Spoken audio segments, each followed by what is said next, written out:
찬송가 150장 찬양 드리시면서 예배를 준비하겠습니다. 찬송가 150장입니다.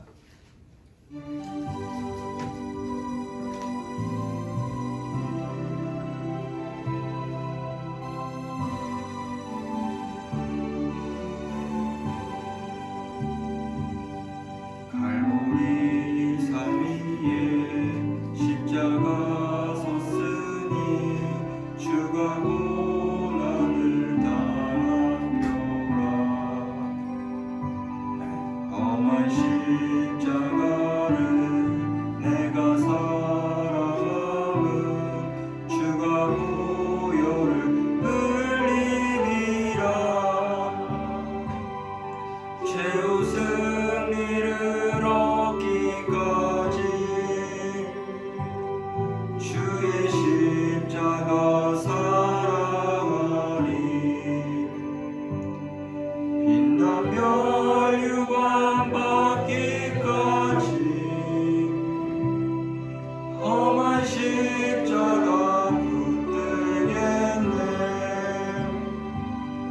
멸시천대 받은 주의 십자가에 나의 마음이 끌리도다.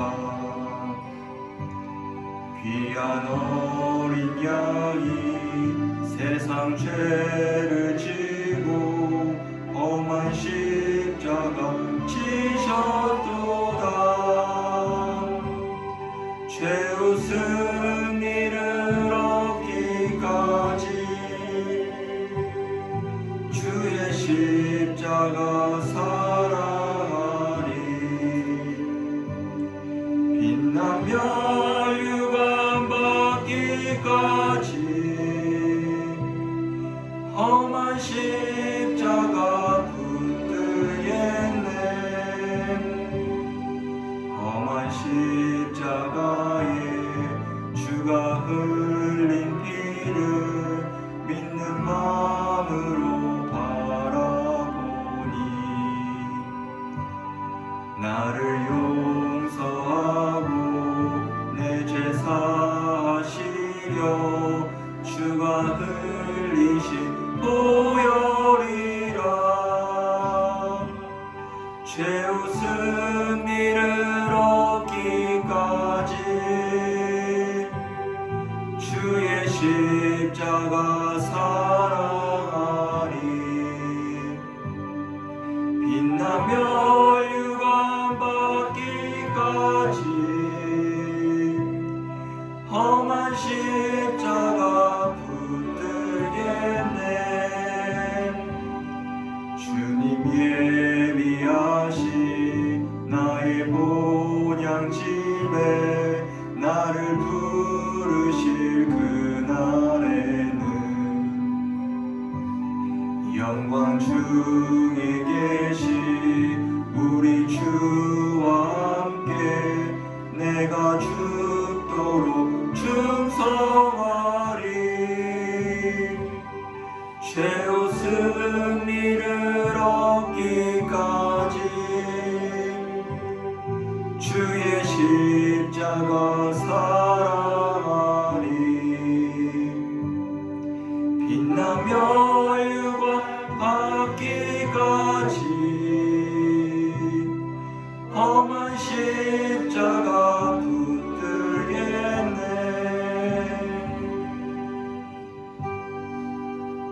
다같이 사도신경 하심으로 수요 예배를 하나님께 올려드리겠습니다. 전능하사 천지를 만드신 하나님 아버지를 내가 믿사오며 그 외아들 우리 주 예수 그리스도를 믿사오니 이는 성령으로 잉태하사 동정녀 마리아에게 나시고 본디오 빌라도에게 고난을 받으사 십자가에 못 박혀 죽으시고 장사한 지 사흘 만에 죽은 자 가운데서 다시 살아나시며 하늘에 오르사 전능하신 하나님 우편에 앉아 계시다가 죄로서 산 자와 죽은 자를 심판하러 오시리라. 성령을 믿사오며 거룩한 공회와 성도가 서로 교통하는 것과 죄를 사하여 주시는 것과 몸이 다시 사는 것과 영원히 사는 것을 믿사옵나이다. 아멘. 찬송가 144장 찬양 드리시겠습니다. 144장입니다.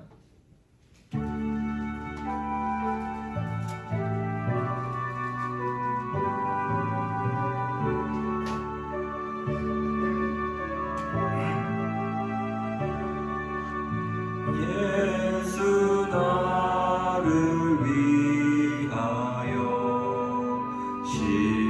십자가를 질 때 세상 죄를 지시고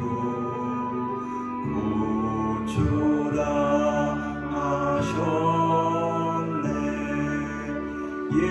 예수님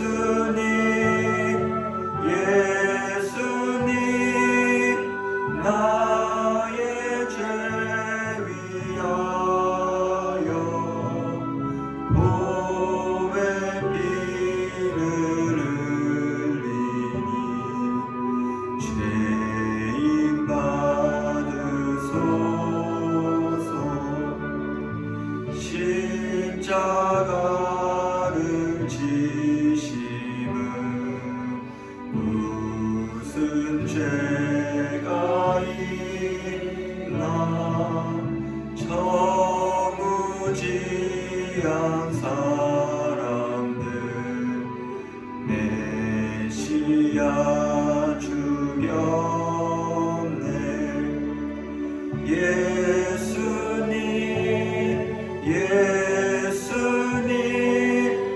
나의 죄 위하여 보배 피를 흘리니 죄인 받으소서.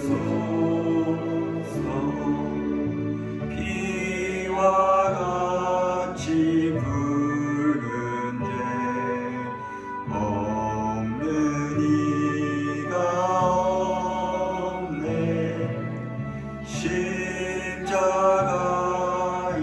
공로로 눈과 같이 되네.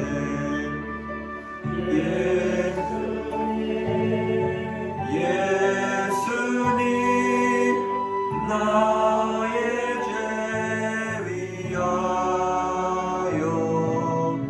보배 피를 흘리니 죄인 받으소서.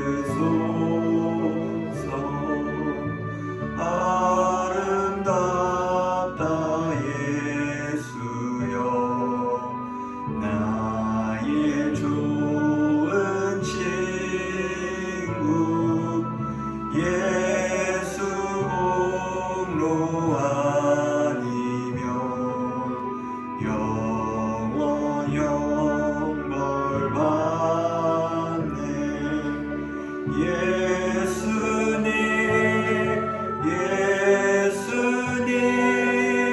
나의 죄 위하여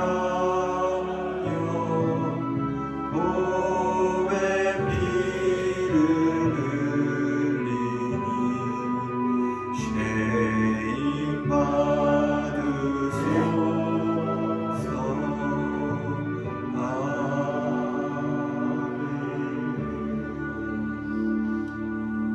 이 시간 저희 함께 기도하기 원합니다. 특별히 고난주간에 우리가 정말 주님께 나아가며 이 주님의 고난에 동참할 수 있도록 우리가 함께 기도하기 원하오며, 특별히 새벽 기도회로 우리가 주님께 나아가고 있습니다. 말씀을 전해주시는 우리 담임 목사님과 함께 해주셔서 그 말씀 가운데 우리 모두가 힘입어 정말 이 고난에 동참할 때에 기쁨과 감사와 그 은혜가 가득히 넘쳐나도록 기도하기 원하오며, 그리고 마지막으로 우리가 이 예배, 오늘 주님께 드리는 예배 가운데 오직 하나님만 이 예배를 받으시도록 우리 다 같이 조용히 주님께 기도하겠습니다. 아버지 하나님, 주님께서 세우신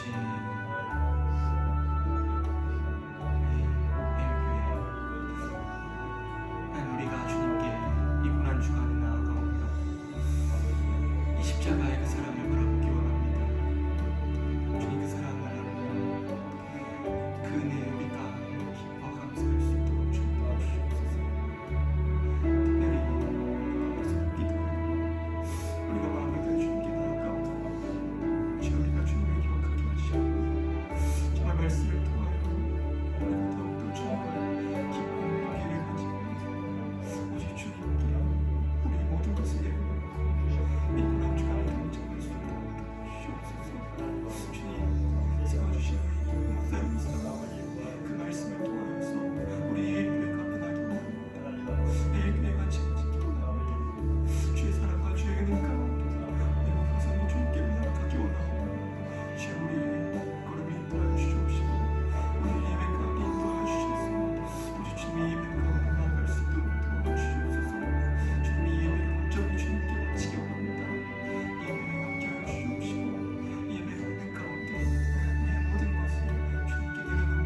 전능하신 하나님 아버지 감사드립니다. 오늘 이 시간 주님의 말씀을 들으러 이 자리에 나왔음을 주님 우리 고백합니다. 주님 이 예배 가운데 오직 주님 함께하여 주시옵시고 이 예배를 흠양하여 주시옵소서. 특별히 고난주간 우리의 마음을 주님 돌이키기 원합니다. 다시 주님께로 나아갈 수 있게 도와주옵시고 주님께로 돌아갈 때에 정말 하나님께서 우리에게 그 그리스도의 그 십자가 사랑과 그 은혜를 깨달을 수 있는 시간 될 수 있도록 도와주시옵소서. 특별히 A교회가 고난주간 특별 새벽기도회로 나아갑니다. 주님 말씀을 전해주시는 담임 목사님과 함께 해주시옵시고 그 말씀을 통하여서 우리가 그 말씀 가운데 살아감으로 30배, 60배, 100배의 결실을 맺을 수 있는 우리 A의 모든 성도님 될 수 있도록 주여 도와주시옵소서. 말씀을 듣는 이나 말씀을 전하는 이나 주님 동일한 은혜 베풀어 주시옵시고 주의 종을 사용하여 주시옵소서. 감사드립니다. 주님 예수님의 이름으로 기도드립니다. 아멘. 오늘 함께 하실 말씀은 요한복음 18장 15절에서 18절과 25절에서 27절까지 말씀 보겠습니다. 제 성경책으로는 신약 179면에 있습니다. 요한복음 18장 15절부터 18절 그리고 25절부터 27절까지 한 절씩 교독하시겠습니다. 15절입니다. 시몬 베드로와 또 다른 제자 한 사람이 예수를 따르니 이 제자는 대제사장과 아는 사람이라 예수와 함께 대제사장의 집들에 들어가고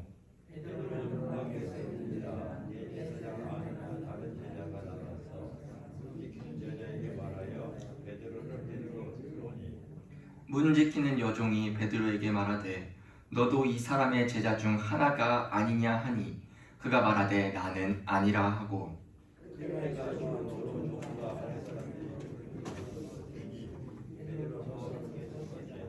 25절입니다.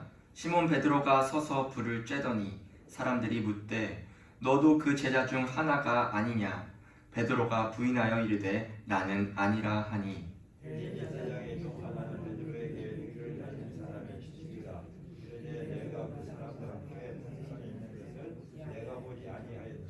다 같이 읽겠습니다. 이에 베드로가 또 부인하니 곧 닭이 울더라. 아멘. 오늘 저희가 함께할 하나님 말씀은 요한복음 18장 15절부터 18절의 말씀과 18장 25절부터 27절까지의 말씀으로 내가 나를 사랑하느냐 라는 제목으로 같이 말씀 나누도록 하겠습니다. 저희는 지금 예수님께서 십자가에 달리신 것을 기념하고 주님의 고난에 동참하는 고난주간을 보내고 있습니다. 여러분들은 어떻게 이 고난주간을 보내고 계십니까? 저희 교회는 지금 계속해서 특별 새벽기도회를 진행하고 있으며 많은 성도들이 개인적으로 주님을 묵상하는 시간을 갖고 있습니다.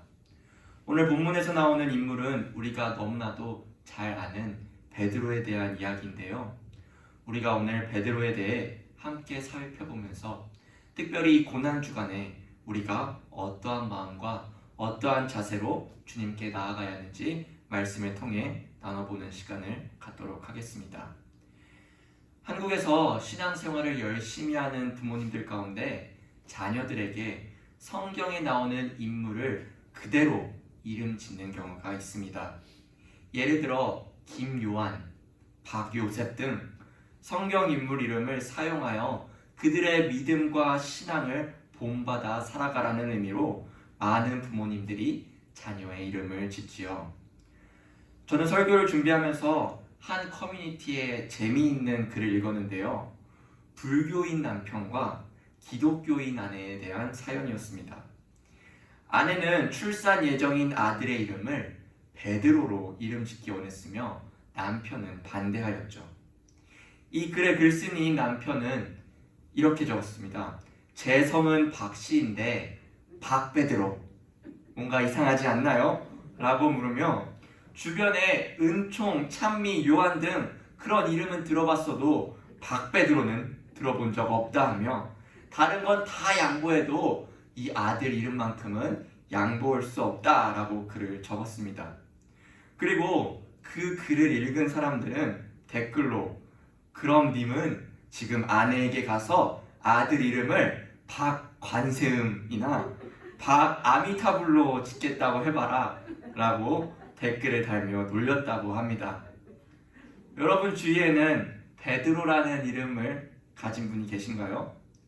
말씀을 묵상하며 왜 베드로는 이 한국 이름에 덜 사용할까?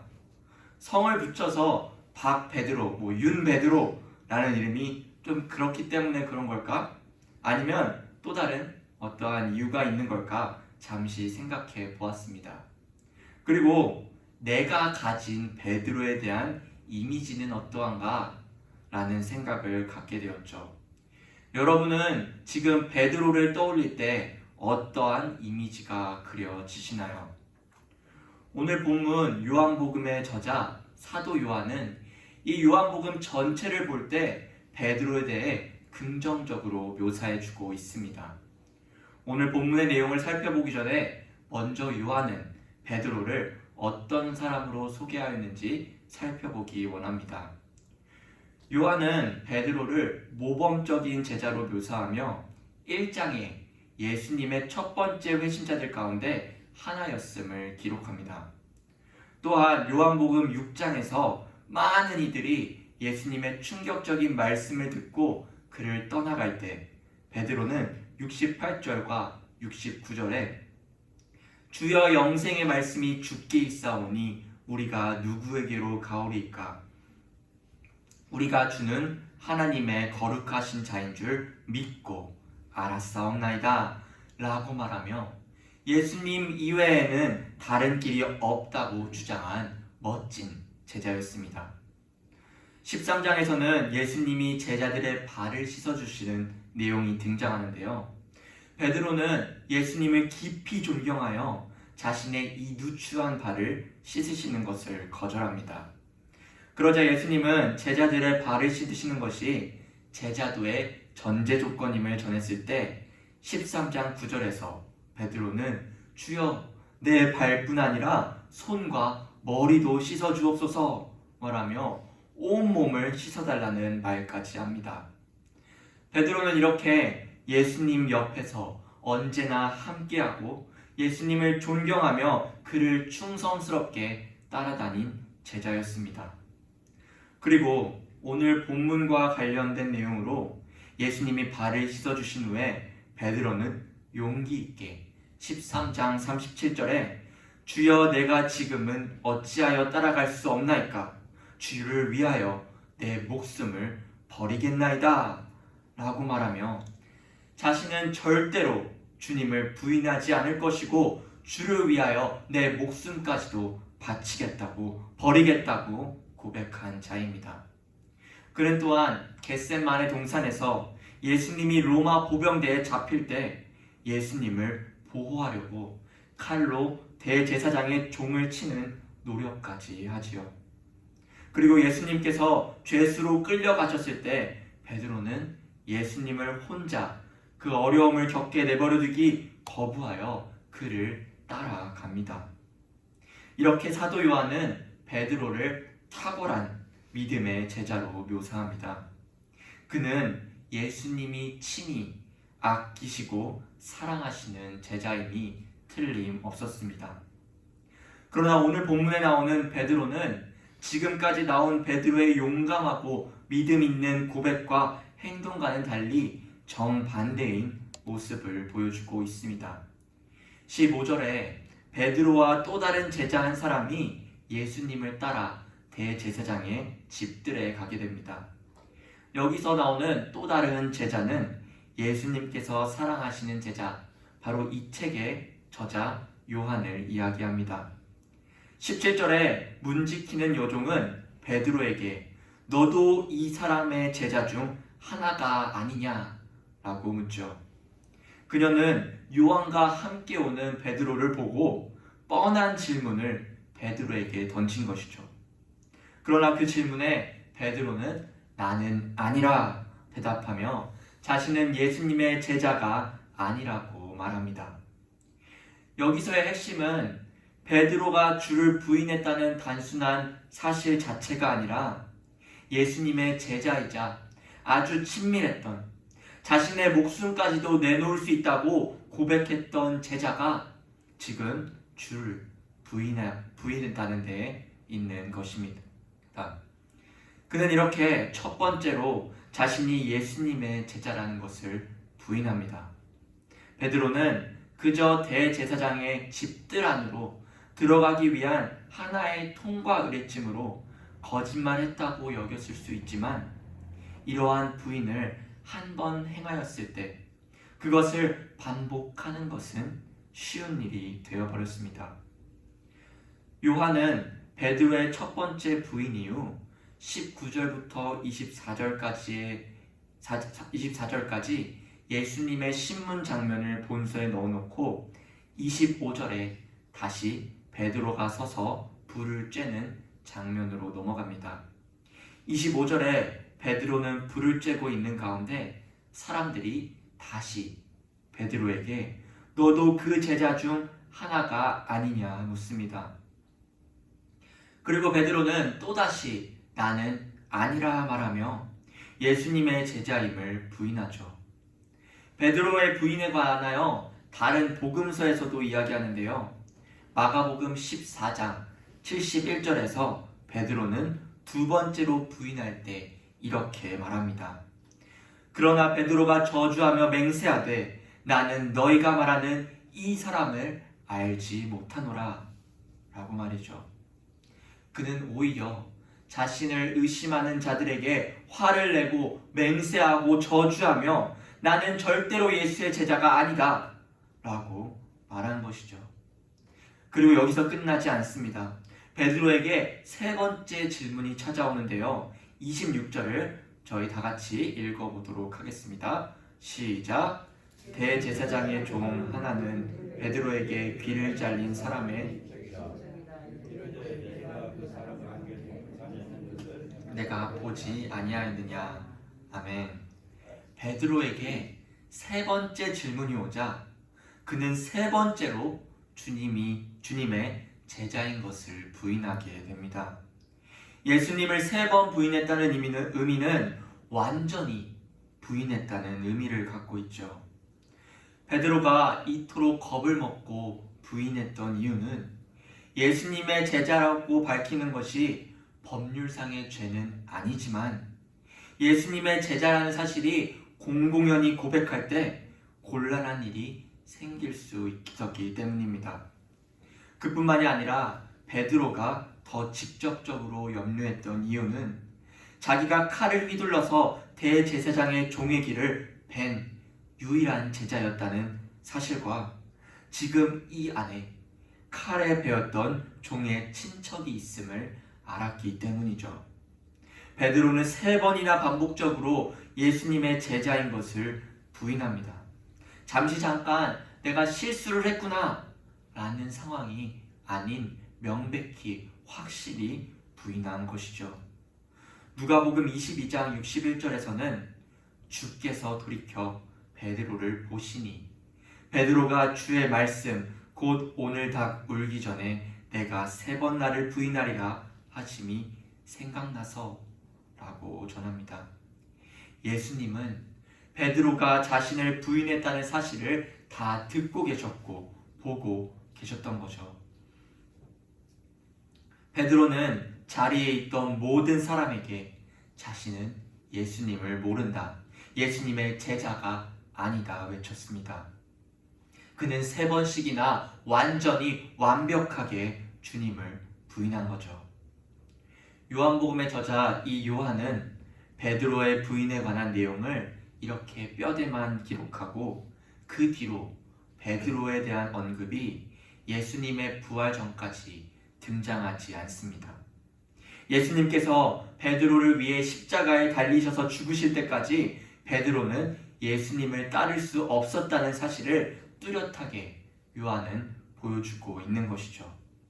베드로는 자신이 예수님을 부인했다는 절망과 슬픔 가운데 있었을 것입니다. 수요예배 나오신 성도 여러분, 베드로는 누구보다 열심이었고 충성스러운 제자였습니다.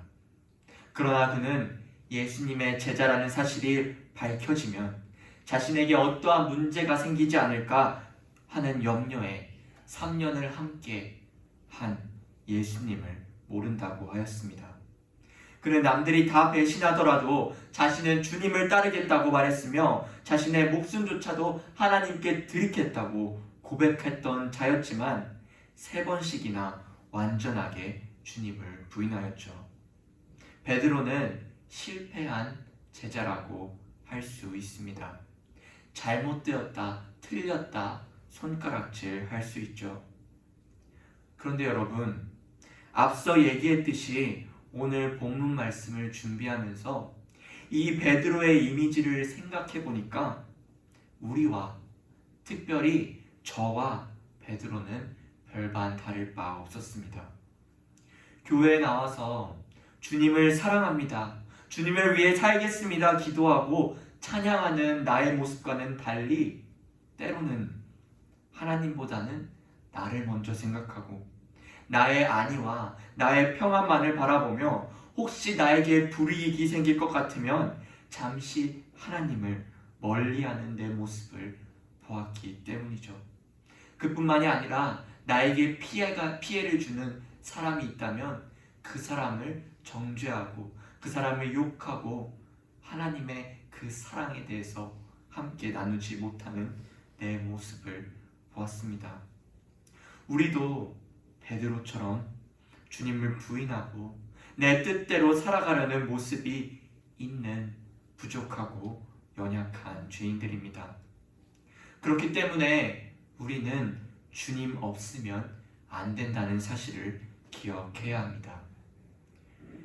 우리를 불쌍히 여겨 구원해 주신 예수 그리스도를 바라봐야 한다는 것이죠. 나의 죄를 대신하여 내가 당할 저주와 모든 고통을 가져가신 예수님을 기억하고 묵상하는 이 고난주간 되시기를 바랍니다. 베드로에 대한 내용은 예수님이 부활하신 후부터 다시 등장하는데요.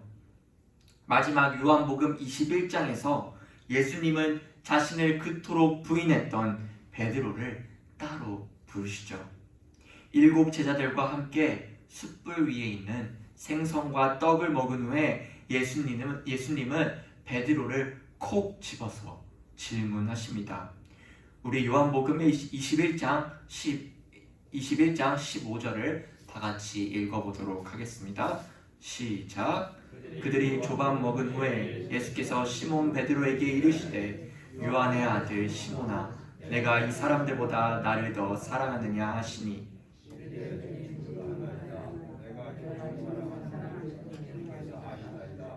이르시되 내 어린 양을 먹이라 하시고. 아멘.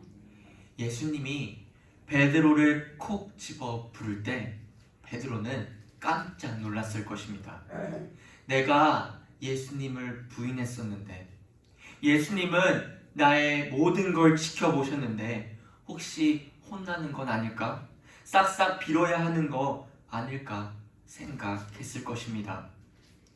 그러나 예수님은 베드로를 혼내시지 않으시고 질문하십니다. 요한의 아들 시몬아, 내가 이 사람들보다 나를 더 사랑하느냐? 여기서 예수님은 베드로를 부를 때 요한의 아들 시몬아 라고 말하죠. 베드로의 이름은 요한복음에 자주 등장하지만 이렇게 요한의 아들 시몬아 라고 부른 적은 딱 한 군데밖에 없습니다. 바로 요한복음 1장 42절입니다. 데리고 예수께로 오니 예수께서 보시고 이르시되 내가 요한의 아들 시몬이니 장차 게바라 하리라 하시니라. 게바는 번역하면 베드로라. 예수님은 처음 베드로를 제자로 삼으실 때 부른 그 이름 그대로를 가지고 지금 베드로에게 부르고 있는 것이죠.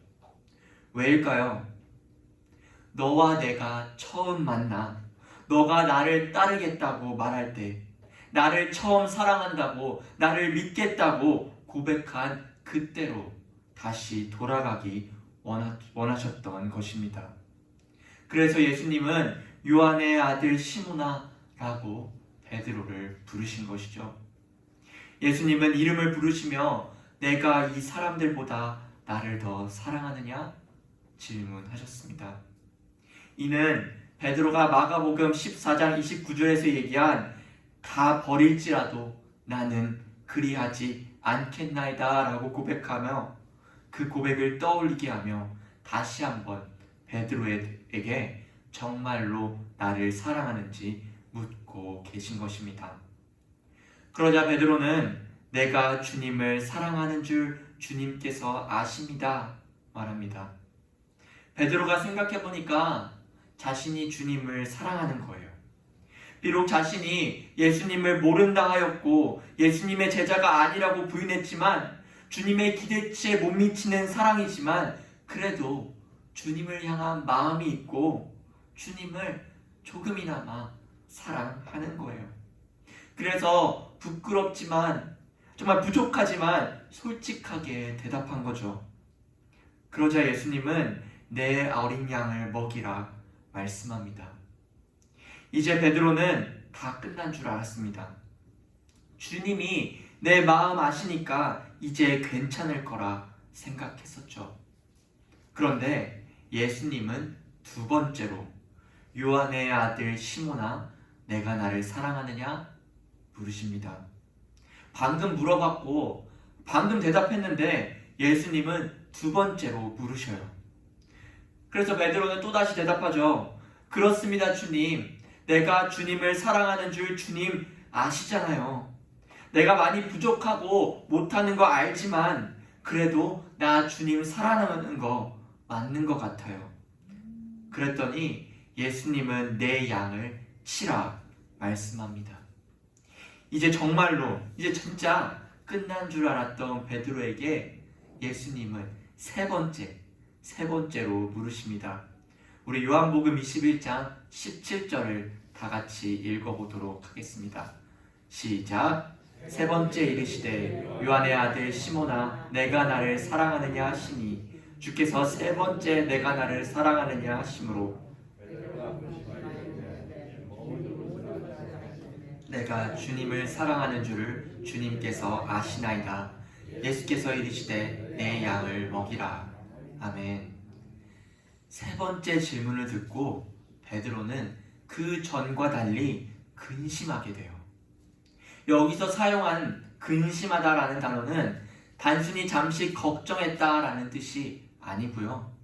슬퍼하고 고민하고 근심했다는 뜻입니다. 이 헬라어 단어를 마태복음 26장 22절에서 마지막 만찬에 예수님이 너희 중에 한 사람이 나를 판다고 할 때 그들이 몹시 금신하여 각각 여짜오되 주여 나는 아니지요에 사용된 근심하여와 같은 헬라어 단어입니다. 세 번째로 주님이 베드로에게 물으시니까 베드로는 슬퍼하고 근심하고 고민한 거예요. 그리고 베드로의 마음 가운데 한 가지가 떠오른 거죠. 예수님이 나에게 세 번 사랑을 물으시는구나. 내가 예수님을 3번 부인했었는데 3번씩이나 완전히 부인했던 나에게 예수님은 3번씩이나 사랑을 확인하면서 완전한 회복을 보이시려 하는구나. 알게 된 거죠. 베드로는 이제 고백합니다.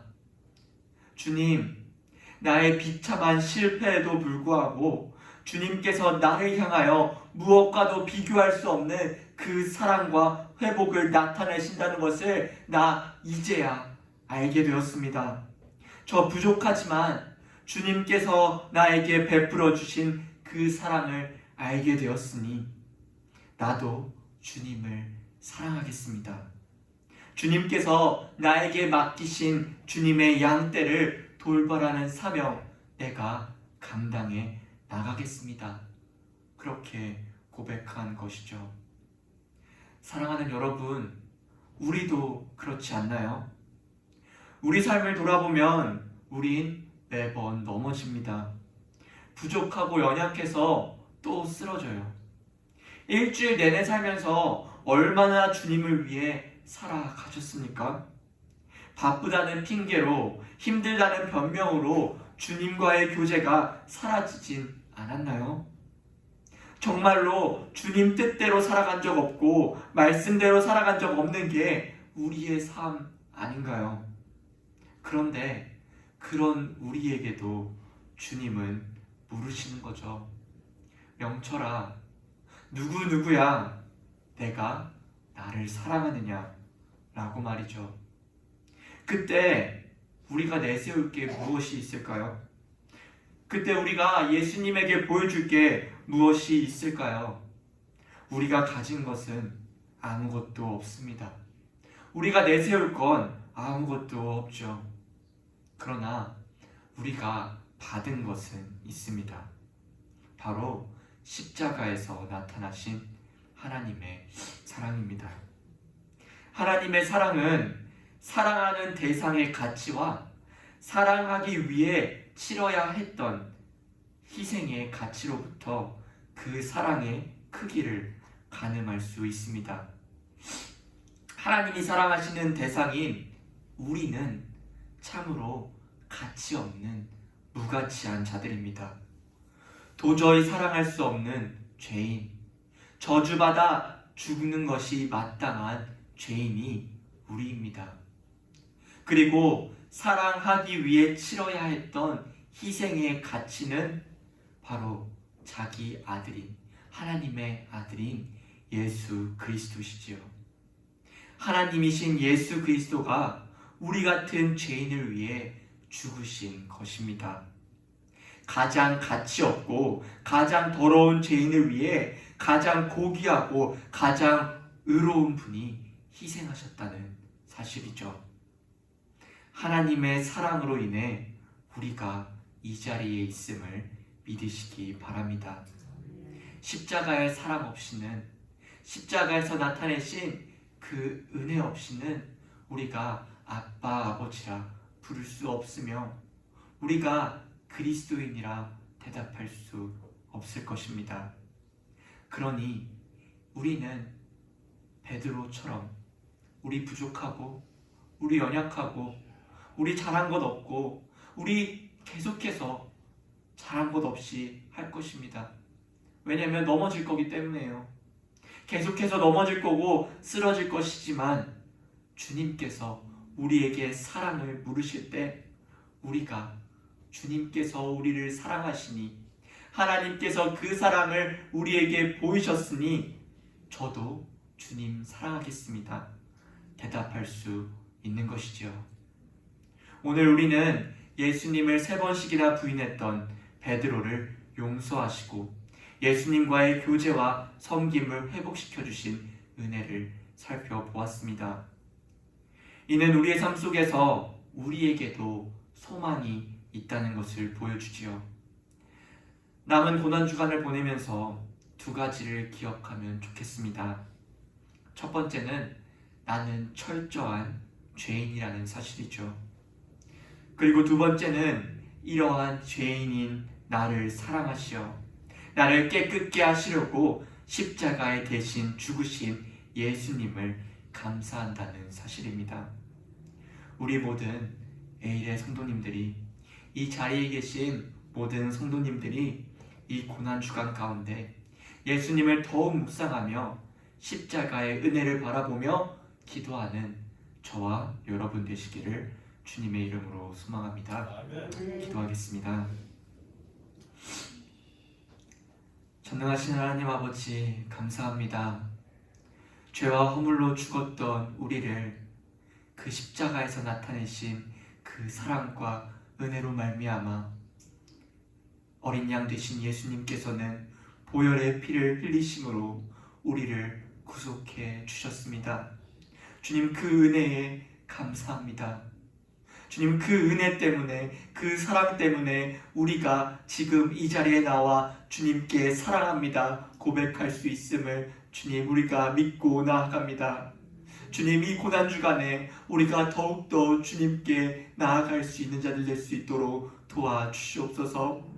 주님, 우리 부족하고 우리 연약하지만, 우리 매번 넘어질 것이지만 그럼에도 계속해서 우리와 함께 하시고 우리를 붙잡아 주시는 그 주님을 바라보기 원하오니 주여, 우리의 모든 것을 내려놓고 이 고난주간에 주님의 고난을 동참할 수 있는 주님의 백성들 될 수 있도록 주님 도와주시옵소서.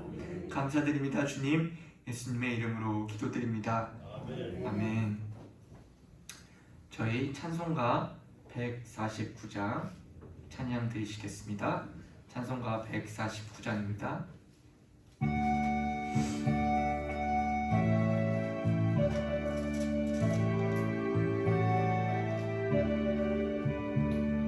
주 달려 죽은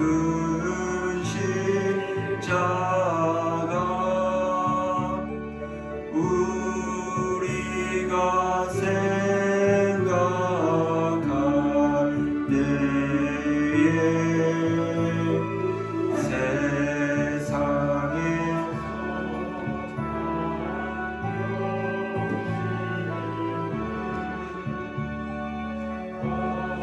된 줄 알고 버리네. 죽으신 구주 밖에는 사랑을 받게 하소서. 오열의 홈로 힘입어 교만한 마음을 버리네. 못 박힌 손 할머니 큰 잠이 나타 계셨네. 가시로 만든 면류관 우리를 위해 쓰셨네. 온 세상 만물 거쳐도 주 은혜 못 따라가겠네.